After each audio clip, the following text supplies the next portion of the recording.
ابھی مسلمان نہیں ہوئے، میں قتل کروں گا، کہا، تلوار سونت لی اور چل پڑے، نکل پڑے۔ واقعہ مشہور ہے، لیکن میں اس سے کچھ استدلال کرنا چاہتا ہوں۔ نکل پڑے حضرت عمر رضی اللہ تعالیٰ عنہ تلوار ہاتھ میں لے کر۔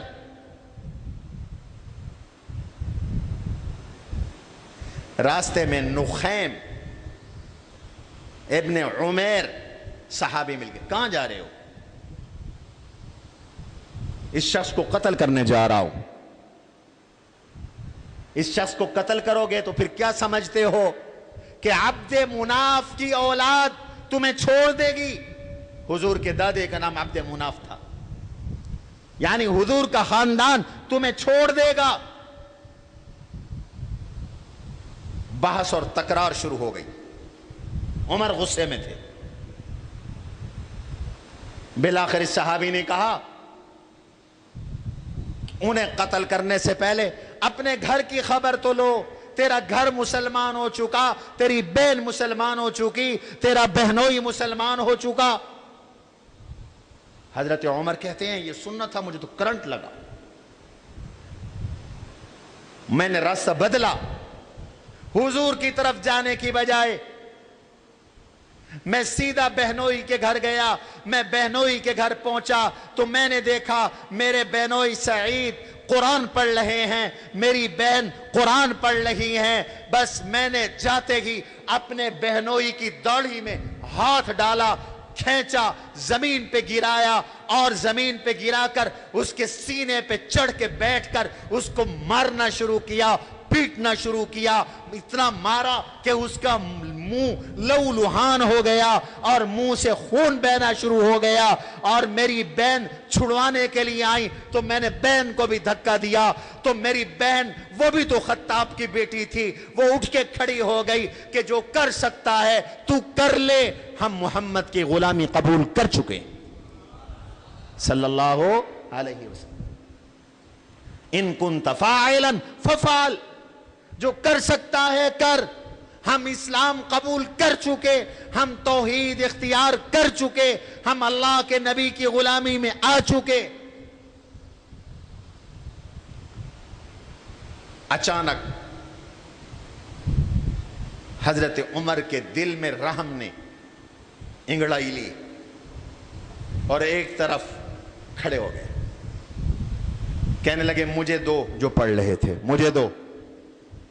یاد رکھو حضرت عمر بنو عدی میں سے ہیں، قریش کے مختلف قبائل تھے، اور قریش میں چند لوگ تھے جو جاہلیت میں اسلام کے آنے سے پہلے لکھنا اور پڑھنا جانتے تھے۔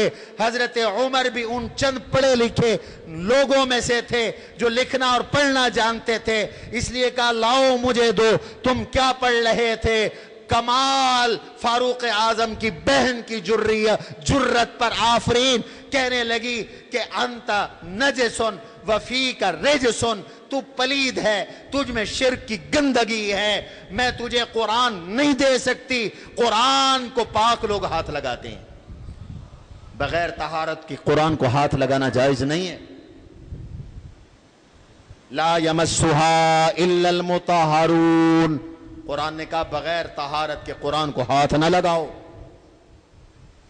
اس لیے مسئلہ یاد رکھو، قرآن کریم کو ہاتھ لگانے کے لیے باوضو ہونا ضروری ہے، بغیر وضو قرآن کو ہاتھ لگانا گناہ ہے۔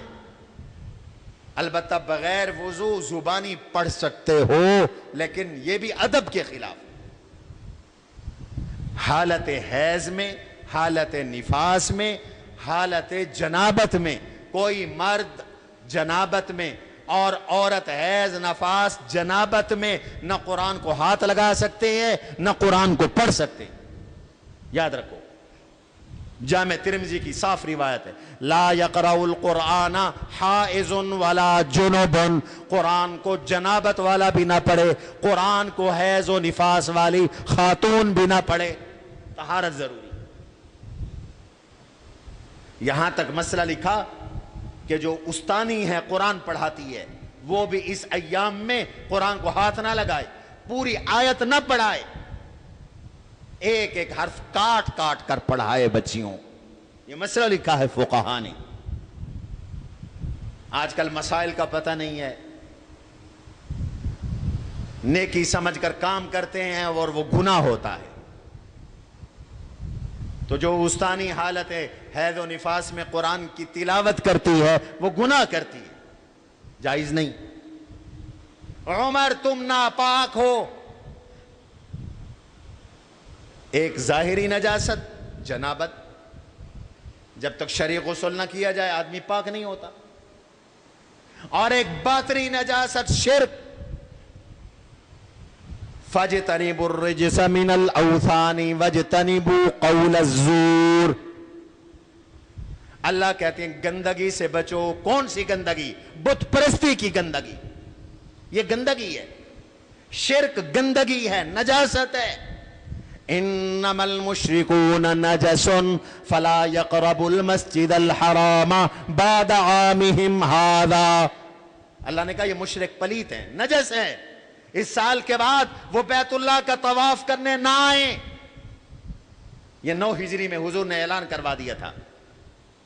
مشرکین بیت اللہ میں آتے تھے, آپ نے فرما دیا لا یطوفن بالبیت عریان ولا مشرک. آج کے بعد نہ کوئی بیت اللہ کا ننگے طواف کرے گا, نہ کوئی مشرک طواف کرے گا. اس لیے وہاں یہودی عیسائی مشرکین کا داخلہ بند ہے. آپ حج عمرے پہ جاتے ہیں, حدود حرم کے پار لکھا ہوا ہے نو انٹری فار نان مسلم, ممنوع الدخول لغیر المسلمین, اس لیے لکھا ہوا. عزیزان گرامی, حضرت عمر نے غسل کیا اور پھر حضرت عمر کے بہنوئی نے قرآن کی تلاوت شروع کی.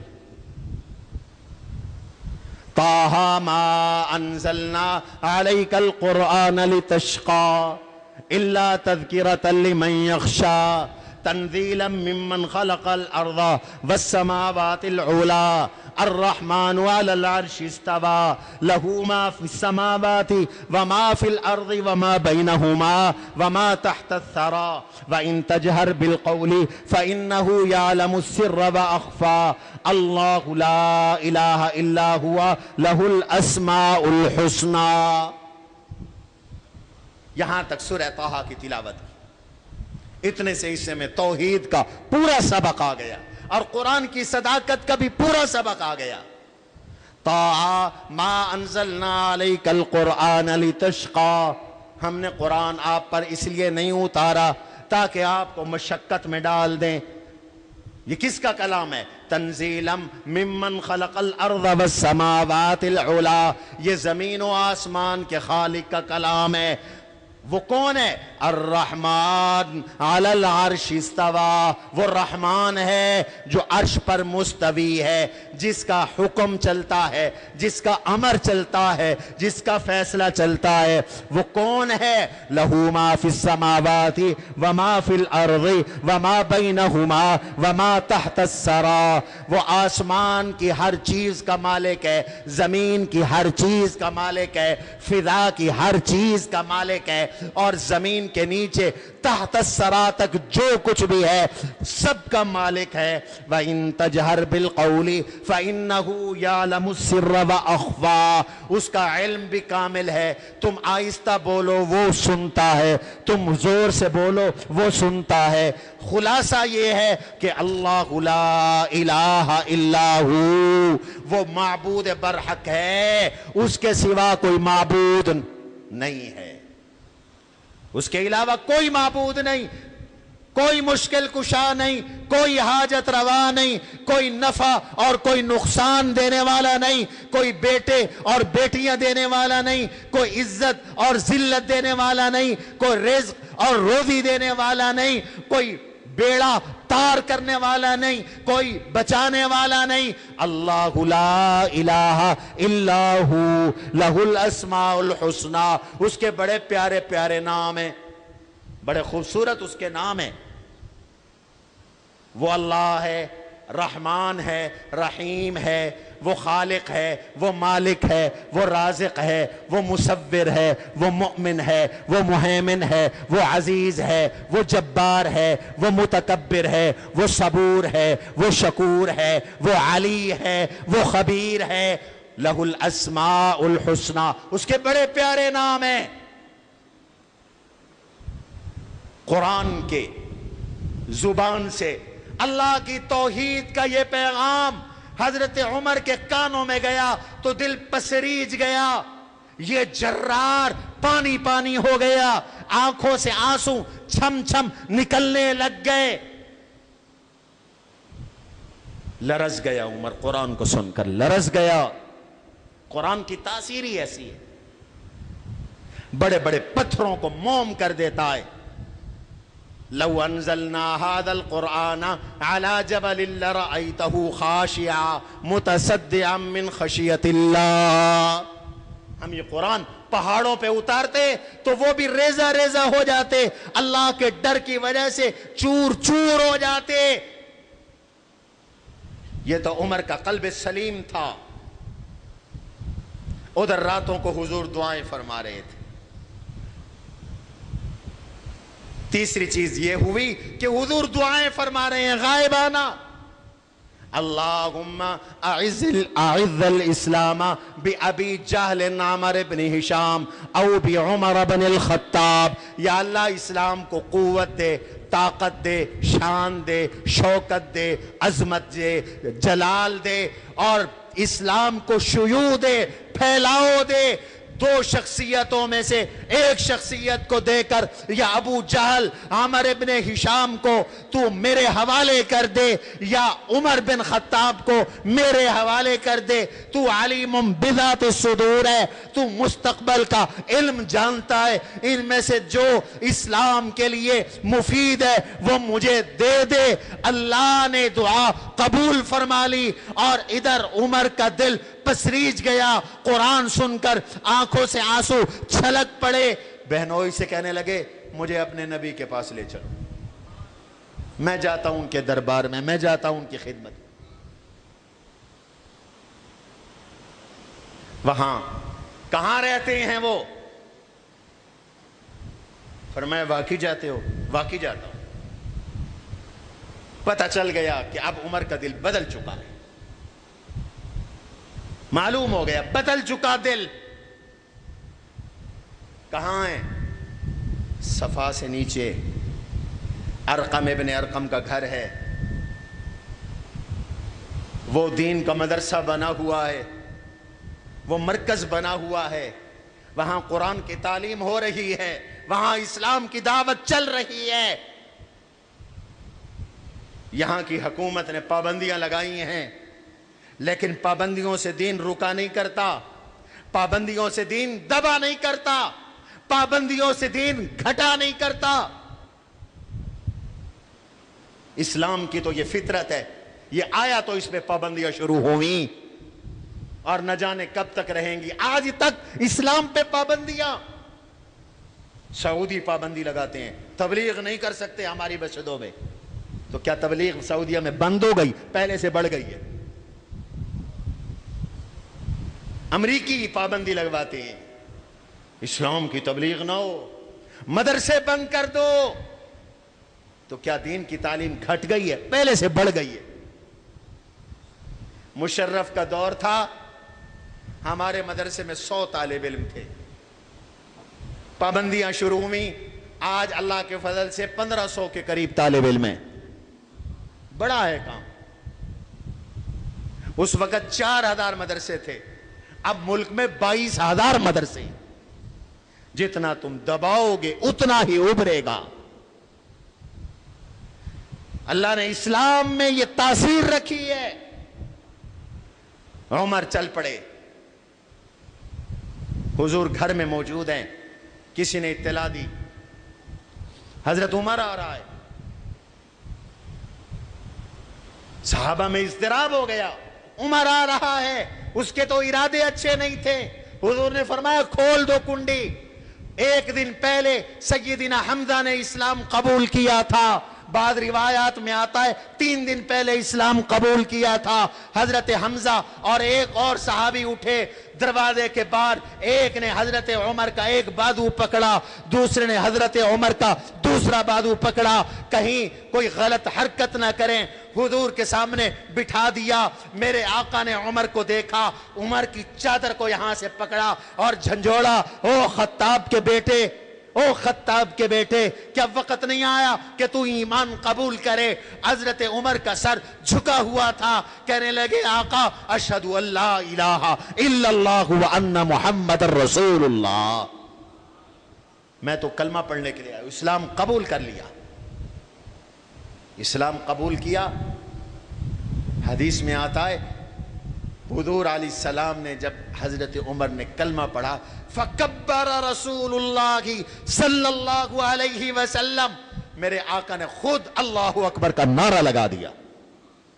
عمر کے اسلام پر حضور نے خوشی کا اظہار کیا اور اللہ اکبر کا نعرہ لگا دیا۔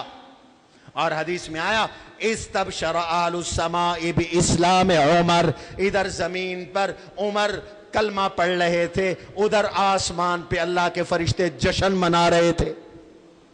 استبشر اہل السماء باسلام عمر۔ نبوت کا 6واں سال ہے، 39 بندے پہلے مسلمان ہو چکے ہیں اور عمر 40ویں نمبر پر مسلمان ہوئے، 40 کا عدد عمر سے پورا ہوا۔ یا رسول اللہ صلی اللہ علیہ وسلم مجھے اجازت دیجیے، میں کعبے میں جاتا ہوں۔ کعبے میں تشریف لے گئے، حتیم میں کچھ مشرکین بیٹھے تھے، وہاں کھڑے ہو کے اعلان کیا، اور لوگوں سنو، جس کو تم سابی کہتے ہو کہ دین بدل دیا، دین بدل دیا، آج عمر نے بھی، ان عمر قد سبا، عمر بھی اسلام قبول کر چکا ہے، جس کو آنا ہے آ جائے، جس کو آنا ہے آ جائے، میں اسلام قبول کر چکا ہوں، اعلان کر دیا۔ لوگ اٹھے اور حضرت عمر پہ حملہ کر دیا۔ حضرت عمر پٹ بھی رہے ہیں، مار بھی رہے ہیں، مار بھی کھا رہے ہیں، مار بھی رہے ہیں۔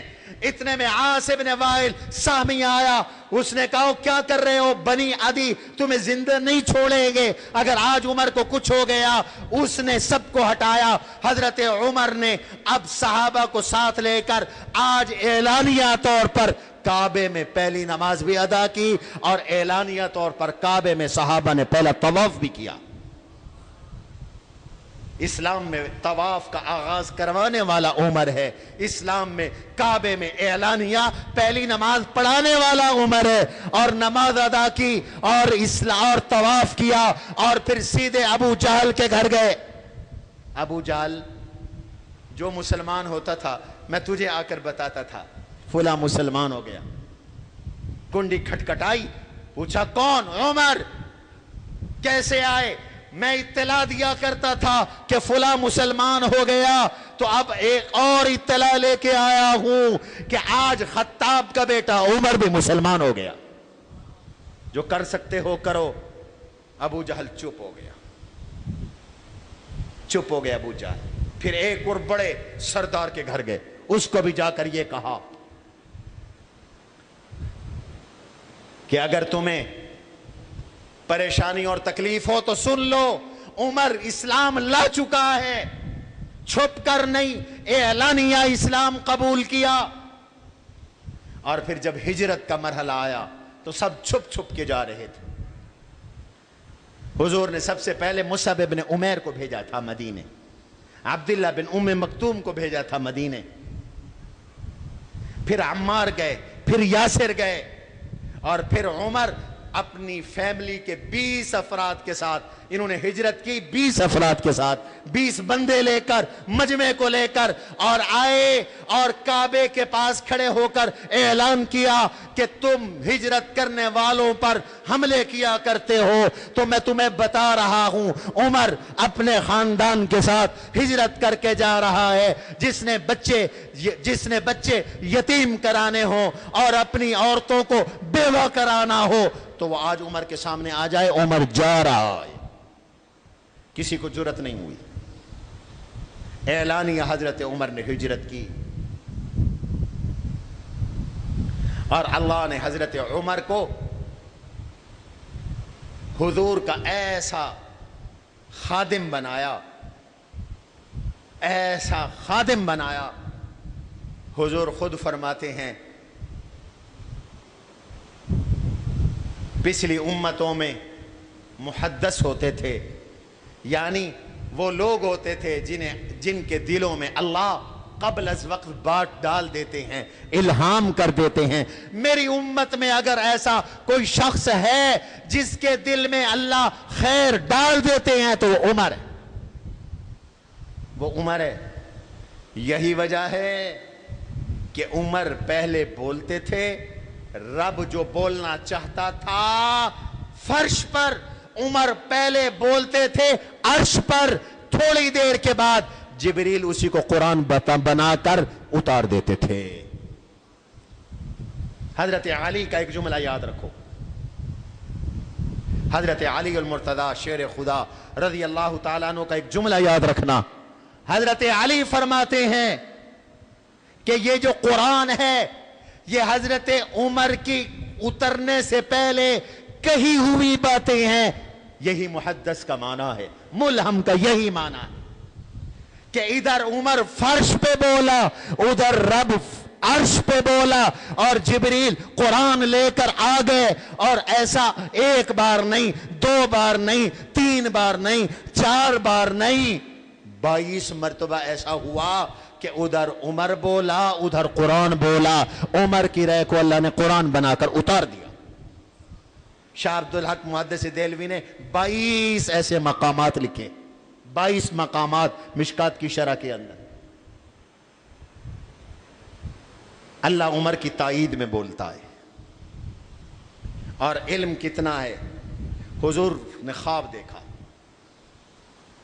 اللہ کے نبی صلی اللہ علیہ وسلم فرماتے ہیں، خود خواب سنایا، خواب دیکھا، فرمایا میں نے خواب دیکھا ہے، اُتِیَ بِلَّبَنٍ بِقِدْحٍ مِّن لَبَنٍ، یہ بھی بخاری کی حدیث ہے، میرے پاس دودھ کا پیالہ لایا گیا، فَشَرِبْتُ، میں نے دودھ پیا، سیر ہو گیا، حَتَّى خَرَجَتْ مِن تَحْتِ أَظْفَارِي، میں اتنا سیر ہوا کہ میرے ناخن کے نیچے سے دودھ نکلنے لگ گیا، میرے ناخن بھی اس دودھ سے تر ہو گئے، اور پھر بھی دودھ بچ گیا، اور جو میرا دودھ بچا میں نے عمر کو دے دیا، عمر نے وہ دودھ پیا۔ فما اولتہ یا رسول اللہ، حضرت خواب آپ نے سنایا، آپ کا تو ہر خواب سچا ہوتا ہے، میرا اور آپ کا خواب سچا بھی ہوتا ہے، جھوٹا بھی ہوتا ہے، اور ذہنی خیالات بھی ہوتے ہیں جن کی کوئی تعبیر نہیں ہوتی۔ اللہ وہ خواب تو سچا، شیطان کی طرف سے ہو تو جھوٹا، اور اگر خیالات ہوں پھر اس کی کوئی تعبیر نہیں ہوتی، لیکن نبی کا ہر خواب سچا ہوتا۔ آقا آپ نے خواب دیکھا، تعبیر بھی بتلا دیں، اس کی تعبیر کیا ہے؟ فرمایا اس کی تعبیر علم سے ہے، سب سے زیادہ میرے اللہ نے مجھے علم دیا، اور میرا علم جو بچا وہ عمر کو مل گیا۔ عمر کا علم بھی حضور والا ہے، حضور والا علم ہے عمر کا، اور حضور والے علم سے عمر نے کتنے فتوے دیے، کتنے قانون بنائے، یہ تو آگے چل کر میں چند مثالیں دوں گا، دنیا حیران ہے۔ عمر کے بنائے ہوئے قوانین آج بھی یورپ میں نافذ ہیں، تم مسلمانوں نے چھوڑ لیے، یورپ نے لے لیے۔ ایسے قانون بنائے، ایسا عدل اور انصاف، کائنات میں اس کی مثال نہیں ملتی۔ جو عدل و انصاف اور مساوات اور احتساب عمر نے کیا، دنیا میں اس کی کوئی مثال نہیں. انشاءاللہ عرض کروں گا اگلے جمعے. آج احتساب کا نعرہ ہے. 500 ادارے ہیں, اربوں روپے خرچے ہیں, نتیجہ صفر. بابا احتساب کرو تو عمر جیسا کرو, عدل کرو تو عمر جیسا کرو. لاؤ آج عمر کا نظام. کستوری اور عنبر آیا غنیمت میں, کہنے لگے کاش کوئی خوشبو کا وزن کرنے والا مل جائے جو مجھے تول کے دے دے, میں مسلمانوں میں تقسیم کر دوں.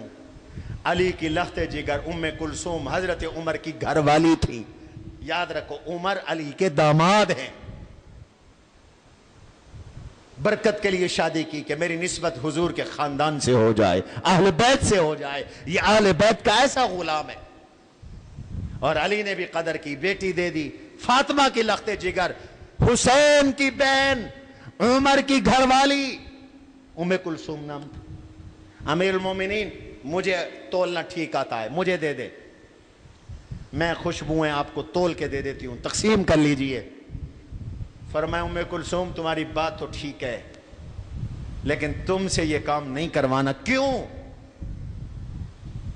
تم عنبر تولو گی, تم کستوری تولو گی, شیشی میں ڈالو گی, ہاتھ پہ لگے گا, جو ہاتھ پہ خوشبو لگے گی تو تم اپنی کن پٹیوں پہ یہاں لگا دو گی, گردن پہ لگا دو گی, خوشبو مہکے گی تمہاری گردن سے. عمر کو خوشبو آئے گی, عمر خوشبو سونگھے گا.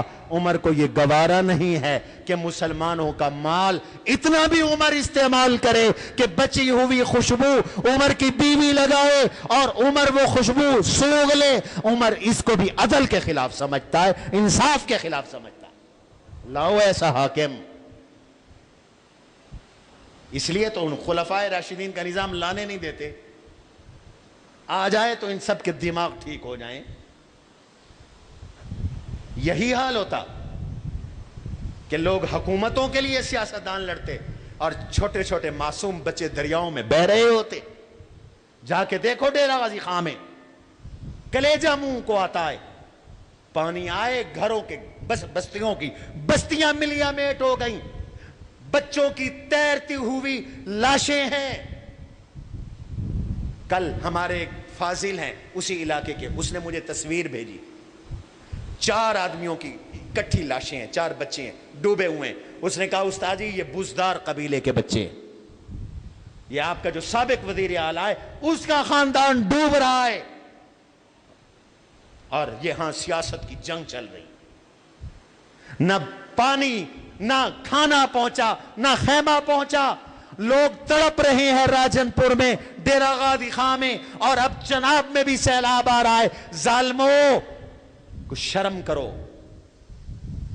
عمر کا نظام ہو تو عمر کہتے ہیں کتا بھی اگر فرات کے کنارے پر بھوک سے مر گیا تو قیامت کے دن اس کتے کے بارے میں بھی عمر سے سوال ہوگا. اللہ تعالی ہمیں عدل فاروقی نصیب فرمائے. وما علینا الا البلاغ المبین.